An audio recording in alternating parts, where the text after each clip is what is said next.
अगर मैं आपसे कहूं कि बांग्लादेश की former prime minister Sheikh Hasina दिसंबर में बांग्लादेश वापस आना चाहती है, जबकि उनके ऊपर मर्डर, क्राइम अगेंस्ट ह्यूमैनिटी और अब्यूज ऑफ पावर जैसे सीरियस केसेस चल रहे हैं, तो क्या बांग्लादेश उन्हें एक्सेप्ट करेगा या एयरपोर्ट पर ही अरेस्ट कर लेगा?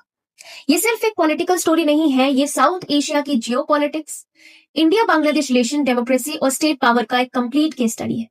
शेख हसीना ने बांग्लादेश को 2 बार लीड किया, लेकिन उनका सबसे इंपॉर्टेंट टेन्योर था 2009 से 2024 तक, लगभग 15 साल। इस दौरान अवामी लीग कॉन्टिन्यूसली पावर में रही। उनके सपोर्टर्स कहते हैं कि बांग्लादेश की इकोनॉमी ट्रांसफॉर्म हुई, जबकि क्रिटिक्स कहते हैं कि डेमोक्रेसी वीकन हुई। सबसे पहले पॉजिटिव साइड समझिए। बांग्लादेश एशिया की फास्टेस्ट ग्रोइंग इकोनॉमी में शामिल हुआ। जीडीपी ग्रोथ कई सालों तक 6 to 8% के आसपास रही। बांग्लादेश दुनिया का second largest readymade garment exporter बन गया चाइना के बाद। And millions of people poverty से बाहर आए। पद्मा ब्रिज, मेट्रो रेल और बड़े इंफ्रास्ट्रक्चर प्रोजेक्ट्स कंप्लीट हुए।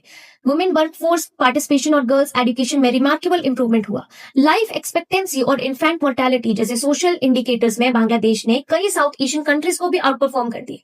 ये अचीवमेंट्स जो है, इन्हें इग्नोर नहीं किया जा सकता। लेकिन दूसरी साइड भी उतनी ही इंपॉर्टेंट है।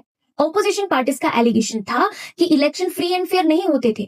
Media censorship, digital security laws, opposition leaders की arrest, enforce disappearances, custodial torture और सिक्योरिटी एजेंसीज का मिसयूज जैसे एलिगेशंस बार बार उठते रहे। पावर का excessive centralisation prime minister office और अवामी लीग लीडरशिप के पास में था, यानी डेवलपमेंट के साथ साथ ऑथोरिटाइजेशन टेंडेंसीज का भी एक्विजिशन लगा था। टर्निंग पॉइंट आया जुलाई से अगस्त 2024 में। Initially students government jobs quota system के खिलाफ प्रोटेस्ट कर रहे थे। डिमांड सिंपल थी, मेरिट बेस्ड रिक्रूटमेंट्स। लेकिन protest rapidly anti government movement में कन्वर्ट हो गया। गवर्नमेंट ने सिक्योरिटी क्रैकडाउन किया, पुलिस फायरिंग, वायलेंस और रिप्रेशन के एलिगेशंस लगे। यूएन एस्टिमेट्स के मुताबिक 1400 से ज्यादा लोग इस मूवमेंट के दौरान मारे गए।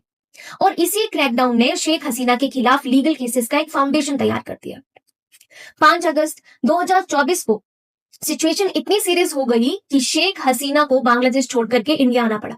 आपको याद होगा, गण भवन, उनका ऑफिशियल रेजिडेंस, प्रोटेस्टर्स ने ऑक्यूपाई कर लिया था।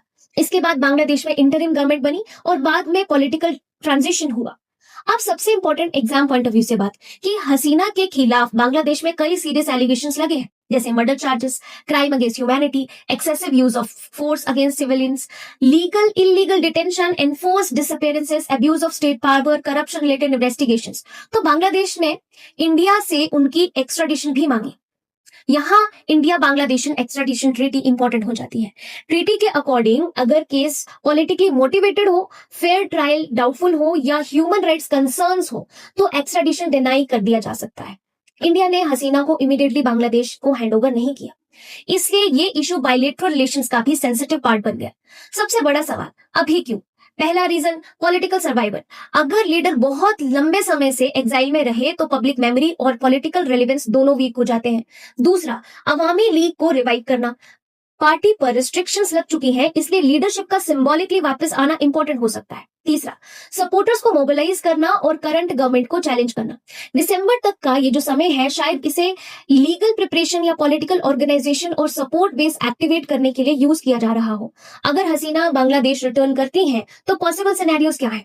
पॉसिबल है कि उन्हें एयरपोर्ट पर ही इमीडिएट अरेस्ट किया जा सकता है, जुडिशियल ट्रायल में भेजा जा सकता है, लॉन्ग इम्प्रिजनमेंट में भेजा जा सकता है, या पॉलिटिकल वायलेंस हो सकती है सपोर्टर्स और ओपोनेंट्स में। बांग्लादेश में और ज्यादा पोलराइजेशन हो सकती है और रीजनल इंस्टेबिलिटी क्रिएट हो सकती है, और इसका डायरेक्ट इंपैक्ट इंडिया पर भी पड़ सकता है।